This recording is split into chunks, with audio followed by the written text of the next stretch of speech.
2 डिसेंबर रोजी जी मतदान प्रक्रिया पार पडली भोर नगरपालिकेची, त्याची मतमोजणी प्रक्रिया आता नुकतीच सुरू झालेली आहे. भोर औद्योगिक प्रशिक्षण केंद्र भोर येथे ही मतमोजणी प्रक्रिया सुरू झालेली आहे. पहिल्या फेरीचं मतदान मोजण्याची प्रक्रिया सुरू झालेली आहे. मतपेट्या आणून उघडण्यात आलेल्या आहेत. चोख असा पोलीस बंदोबस्त या ठिकाणी लावण्यात आलेला आहे. 3 ठिकाणी चेकिंग नाही. फक्त नगरसेवक पदाचे उमेदवार किंवा त्यांचे प्रतिनिधी या ठिकाणी मतमोजणी प्रक्रियेमध्ये सहभागी होत आहेत आणि शासकीय कर्मचारी इतर कोणालाही या 3 ते 4 टप्प्यामध्ये केलेल्या सुरक्षा व्यवस्थेतनं आत येण्यामध्ये पूर्णतः बंदी घालण्यात आलेली आहे.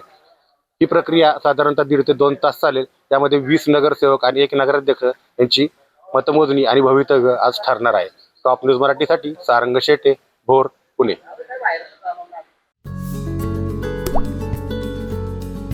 आता जोकासु STP या अत्याधुनिक जॅपनीज तंत्रज्ञानाने सुसज्ज, quick installation, energy efficient, noiseless blowers, low maintenance या आणि अशा वैशिष्ट्यांनी परिपूर्ण जोकासु STP तंत्रज्ञान प्रकल्प उभारणीपासून ते विक्री पश्चात समाधानकारक सेवा देणारी, भारताबरोबरच परदेशात देखील प्रकल्पांची यशस्वी उभारणी करणारी company Deccan water treatment private limited.